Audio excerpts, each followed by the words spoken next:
Welcome to the free to the public live beginner lab. This is a short 30-minute segment that we do, and we stream it out to YouTube, and we also stream it to our private group. And this is just a quick 30 minutes that we use to answer questions for beginners, whether those beginners are out there in YouTube land or in our private group. And of course, our private group does get the priority as far as questions are concerned. So first thing I'll do is the Grill is actually going to join us in 30 minutes. He won't be on for the free session, if you will. He will be on for the just today. You know, he's usually on for the free session, but just not today. So he'll be in the private session. So for those of you over in Telegram, V will be on. He is back, just not today for this. Secondly, just a quick reminder, everything we say on here is meant, it's intended as just pure entertainment. So no investment advice. So, entertainment, educational purposes only. Please consult your licensed investment advisor before risking your money on the markets, because that can be risky. You can lose your money doing that. All right. And also our opinions are our own and nobody else's. And that goes to anything that we say on here. So that said, I'm going to go ahead and spread the link around just a little bit. Get some more friends on the show here. Give us just a moment. Got a little groovy music in the background. Go ahead and enjoy that.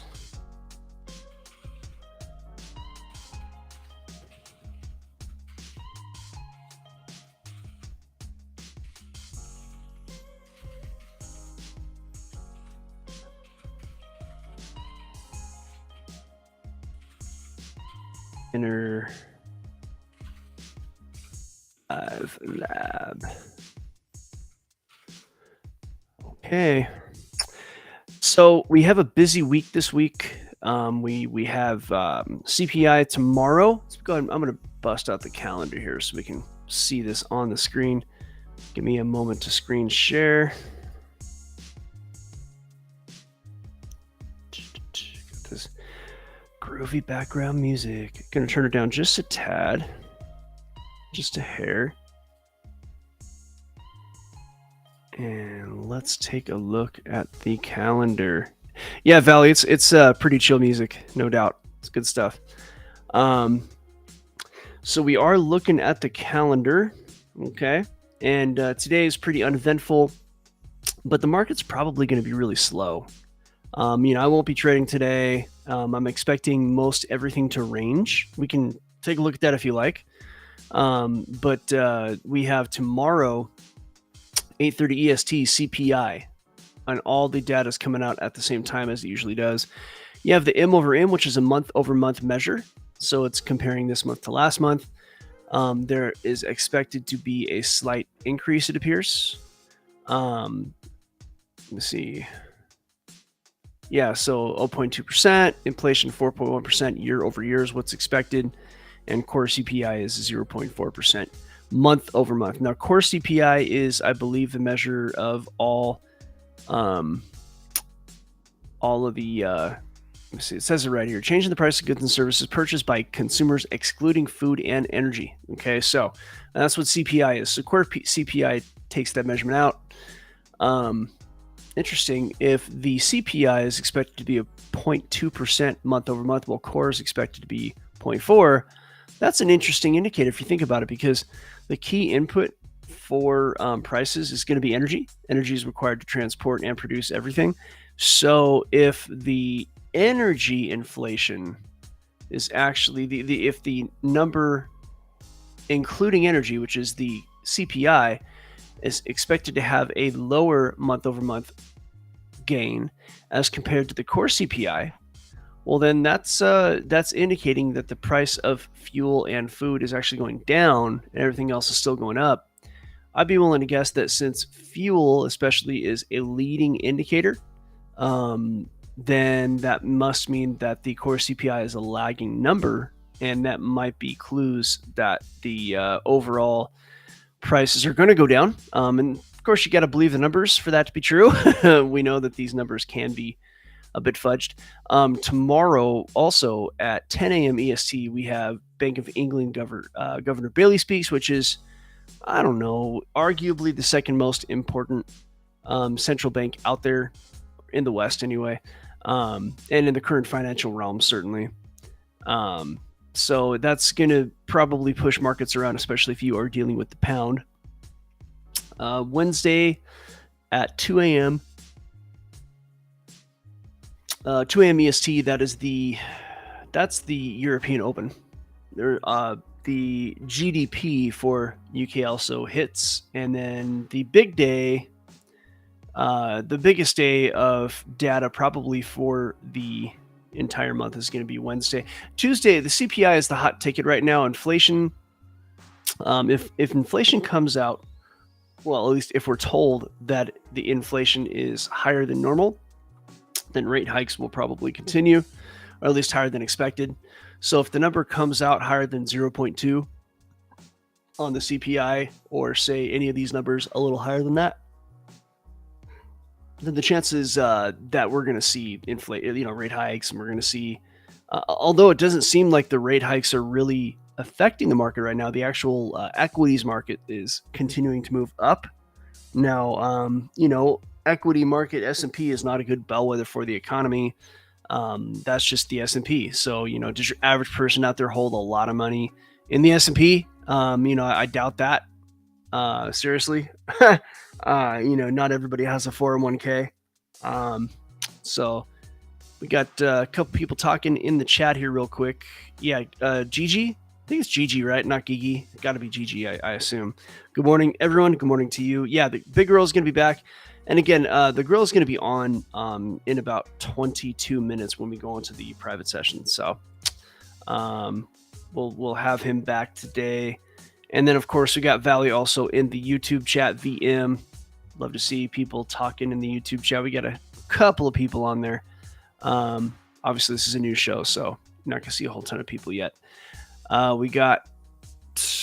So again, Wednesday, a huge data day. We got the PPI, okay? So the PPI is actually the producer's version of the CPI.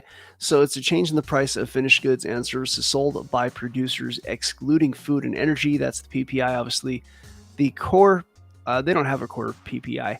It doesn't seem so. It's, you don't have an end user necessarily. I'm assuming that's why they don't have that.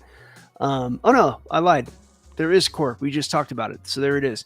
You got excluding food and energy, and then of course you got the PPI month over month. So they're just not showing year over year numbers like they do with the CPI. So they're expecting PPI month over month to go down. And again, that's including gas and food. So it seems that gas and food is going down, or at least gas or food is going, energy, gasoline. Let's see here. Yeah, food and energy. So energy prices must be going down. And as that is an input, I'd imagine that, that means that everything else will start going down, if you believe the numbers. Good morning, Lisa. Glad to have you on. Lisa, I see your name around. Yeah, okay. Lisa, you're always over and watching hobo stuff. That's cool. Good to have you on here as well. But the big news on Wednesday, the PPI is big. But I'd say that the FOMC itself is also huge. Of course, FOMC is the rate announcement. You're going to find out if they're going to be hiking or not. And I would say even today and through Wednesday, news will grind to prices and markets will grind to a halt, at least just before that. There will be some action after CPI on Tuesday morning, so you will see prices make a move. And that move might even last, all, for a few hours. So it might be some action there. But again, the PPI FOMC next day is probably going to cause things to slow down, through the European session, if not sooner. Thursday, you have some other information, unemployment claims, which comes out weekly. That's every Thursday. That's all prior to the market. So retail sales, Empire State Manufacturing Index, a lot of red envelope moments there at 6:30 a.m. So there will be action. Who knows how it will go, but there will probably be a fair amount of momentum coming off the FOMC the day before. So I would bet you that if you're trading the European session overnight, and then there might be a bit of a lull at the New York London crossover at about 8:30 a.m. EST, you'll get the action again, and of course, right after that is the ECB press conference, which is essentially kind of like the FOMC minutes, which the FOMC press conference. So the ECB is another very important central bank in the Western world and in the current financial system. And, who knows, I definitely would expect something to happen to the euro at that point. And that's all pre-market open, that the pre-New York open, which is great. It gives people time to let the action hit before they actually start trading. If you're like me and you tend to wait until the New York open. Okay, Friday we have the prelim U over M. University of Michigan consumer sentiment. That hasn't had as much effect on the market as it used to, from what I'm seeing, and that's gonna be 10 a.m. EST. But that might just give a Friday boost. So I probably would be careful with day trading before 10 a.m. on Friday. Maybe that's one way to kind of tighten up on that. But if I was in a day trade, if I was in a swing trade, I don't think I'd worry too much. I mean, I don't know. I'd have to go back and look at the at how this has affected the market. But I think after CPI and PPI and FOMC, this may or may not be a muted effect. So that's the week coming up in trading. So again, I probably won't be looking for many trades today with all that news coming out. There's going to be a lot of money sitting on the sidelines. Okay, so when you have news like that, when you have major decisions, all eyes definitely on those items. A lot of money on the sidelines, and then once those come out, of course, people are going to make their move. And also another thing to understand, we've talked about this before, but you have a lot of these larger players will use that news to kind of push price around, and they'll knock people out of their trades. And people know that. We know that. Other people know that. So money's going to wait in the sidelines just because that's what retail like us who know what's going on do, right? So we're retail. Anybody who's trading with, I don't know what the number is, I don't know, $20 million or less, whatever the kind of number is to where you're not an institutional trader, those of us, we are the minnows, the guppies, and we know to stay out of the big fish's way, and the big fish make the big splash on those events. So now, once the big fish has made its splash, then that's another story. Then you can ride some waves, go surfing. So that's this week. I don't see any questions. Everybody, we're in the beginner session. This is free content. So, I know we only have a handful of people over in the YouTube channel, and one of them is actually in both of our channels here. So if you do have questions, even like Lisa, since you're kind of listening in, if you have questions, let me know. In the meantime, I'm going to throw our website up. Okay, so if you're like looking on YouTube, you just go to the main page. Our website is, of course, listed on there. But here is the website on the screen. That's algofactory.tech. So if you are interested in learning how to build an algorithm, a couple things to understand about that. First of all, people see the word algorithm and they think that they need to know how to code and write computer programs, and this is simply not the case. Anytime anybody has ever traded successfully and consistently, they have been using an algorithm, pretty much. Nobody's that lucky. Nobody is not using a system and being successful over time trading. And anytime you trade with a system, that's going to be a form of algorithm. You don't have to, we're talking about people who've been trading, since before, quote unquote, algorithms were around, since before these Autobot traders were around, right? So an algorithm simply is just it's a process. It's a decision-making process. It's when you have, conditions A, B, C, and D all line up, and you make decision X, right? And so that is an algorithm. Tying your shoes is an algorithm. Driving to a certain destination is an algorithm. You go left here, you go right there, you come to this, stop. If the road is closed, you make this turn. Those are all algorithms, okay? So don't be scared. It's not some crazy thing to do. It's actually very, very common. You already do algorithms, you just don't know it. Secondly, this is not a get rich quick. Okay, so now we have priced this program at $49.99. There's a whole online university, as well as there is this live content that we do every single day. The beginner class doesn't cover a whole lot of the deeper content. This is more of a class for people to get very basic information on trading in general. So once we cross over into the private content, we start to get into some concepts that are a little bit more complex. But we have had those more complex talks, and we had some people in there who are beginner traders, and so they were like, hey, can you answer this beginner question? So in order to kind of cater to the beginners, we opened up this free to everybody the first 30 minutes. So if anybody does have any beginner questions, I know some of the people listening right now over in the Telegram are going through the university right now. And if you are a beginner and you have some questions, now would be the time. Okay, go ahead and ask them. We have a couple more people on the YouTube channel. That's great. So if you're over on YouTube and you have questions about what we do, let us know.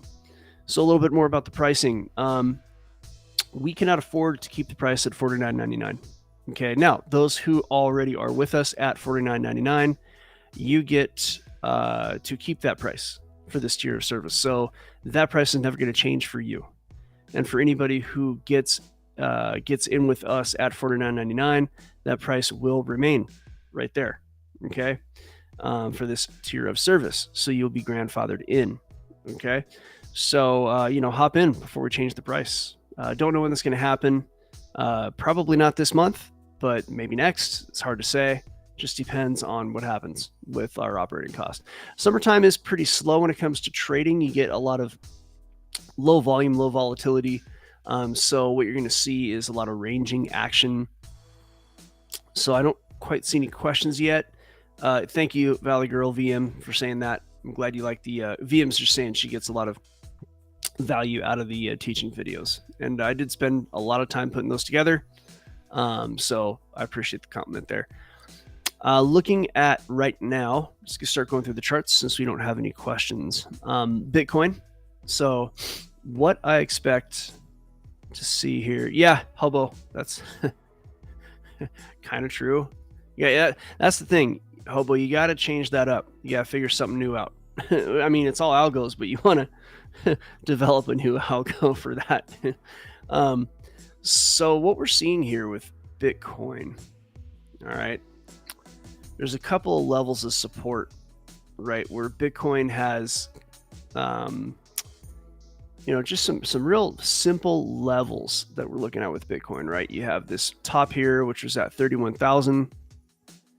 And you have this wick down here. So, you know what? Let me zoom in on this page so people can see the prices on the right. Okay. So this should make it easier to see on the screen. So that line I just drew is sitting at about 3150, actually 31,050. So 31,000. Price did make a quick move down here to 19,000. And that is a price that was an area where price was attracted to for quite some time back in this period here. And that's because price had made several kind of points. Okay, looks like our YouTube chat has taken a decidedly gutter turn. That's okay, that's funny. Let's see here. Okay, so we have this and this area, and that area. So price did bounce off like 18, 19,000 in that area several times. So it wasn't, and also on the bottom to up, price did the same thing right about here, moving up into that same area. So it's not a big surprise for there to see price react around there again at 19,000 on the way up. Okay, so that did happen. And again, it could happen again. If I were to, and we'll do a little bit more analysis to see how that can happen again here in a minute, as I take a drink of my decaf coffee. So right now, though, you do have a kind of I think what my mentor would call inside structure. Sometimes I get confused, inside, outside. But this area of price action right here, anything to the right of that is going to be more important, and anything to the left of that is less important, right? So any price action to the right of this move up is going to matter more when I'm doing my analysis than to the left, but the left still matters. Okay, so it's not like it disappeared. It just matters less. So of course we have this line here, that line there. Price right now seems to be kind of creating a new range, or maybe fulfilling another range. You do have this kind of price action bounce right below that arrow, which is at this line. Again, it's not as important. It is on the, I think would be called inside structure. I'd have to review what my mentor likes to call that, my old mentor. But either way, it's to the left. So that could be what's created this bit of a bounce right here. Okay. Now, another way to look at this though is we can do a Fibonacci. Okay. So that arrow that I drew, I'm going to redraw it. This is an impulse. This is a market impulse. It's a hard move in that direction. Okay. Some might argue that the impulse is actually starting from there or here. That's fair. It's pretty fair. You know, price kind of came down, made a move, did some stuff. So even if that's the case though, we're looking at, let's do a Fibonacci retracement tool. Your 618 is sitting at 22,000. Okay. 618 is the most important Fibonacci number. You got a 382, which is where price is basically bouncing right now. So 382 is seeing some action. Now on a strong enough move up, the 382 is where it would stop. And then it actually would continue upwards. It's possible that could happen, but I just right now, based on the historical charts, don't see price continuing up from here. I think it'll range for some time before it continues up. Okay, which is fine. That technically means it is continuing up, really. It's just ranging before it does. Now, that's your 618. I'll mark that out just so we can have that for future reference. 618 right there. So we're marking out levels of structure and Fibonacci levels. Let's go ahead and do, I don't want to use that tool. It's going to reveal too much. What did I just do? I put on an indicator that I don't like. Okay. Yeah, so I would expect right now, based on what I'm seeing, price to range. It might stay above that 382, which is where price basically is right now. 382 is right here. Maybe something like this. It might also go lower.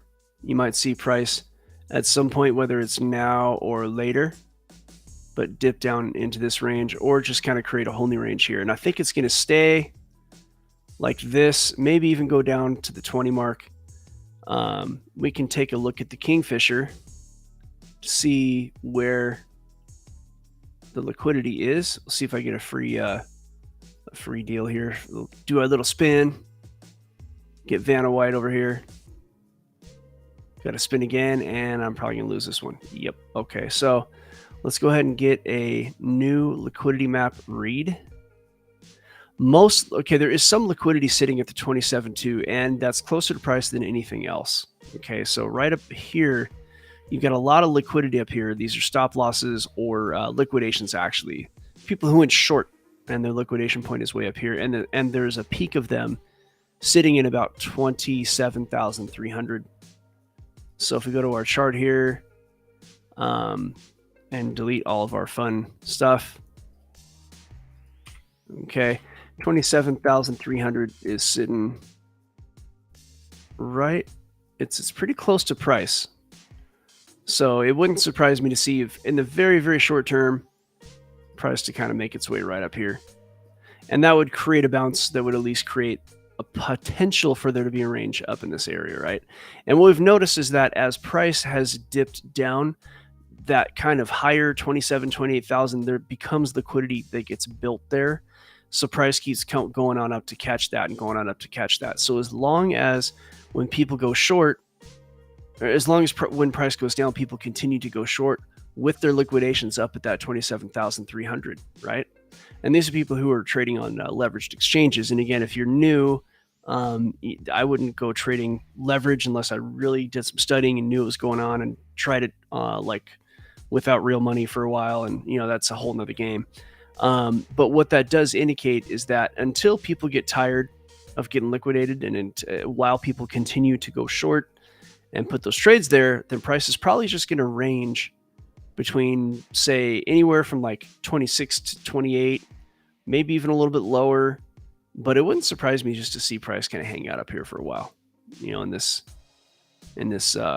say 25 to 28, maybe 25 to 30, or it could go down to the 22 range. To look back at the Kingfisher, we do have a lot of liquidity down by 22.6, 22.8, and of course a lot down by like 20,500. So, there could be something that happens like that. Especially, look, the summer is going to have a lot of ranging action in markets. It's going to be quiet. Usually, most summers are quiet. Not all summers are quiet.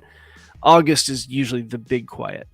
You'll get action in June, July, but August hits. People are taking their families to Disney World, whatever. Give their money to Disney, which is something I don't do anymore. So this is where like lower time frame moves, or say being really, really patient with your swing trades, understanding your trades might take like several days to play out. That's where this is the quieter time in trading. There's a lot of money made during this time by people who know what they're doing, though. I mean, there are algorithms that are made specifically for this market. So it's not a time not to trade, but it's just a time that, you have to develop algorithms specifically for this. So I make money during this time, certainly. So that being what it is, we got 2 minutes left here. So I'm going to go ahead and throw the link up one more time, just the website so everybody can see it. www.algofactory.tech. And also know that you can go to our YouTube, and on that main page of the YouTube, we have all of our links, everything from social media, Twitter, TikTok, all that stuff. It's all up there. Please come pay us a visit if you're interested in this.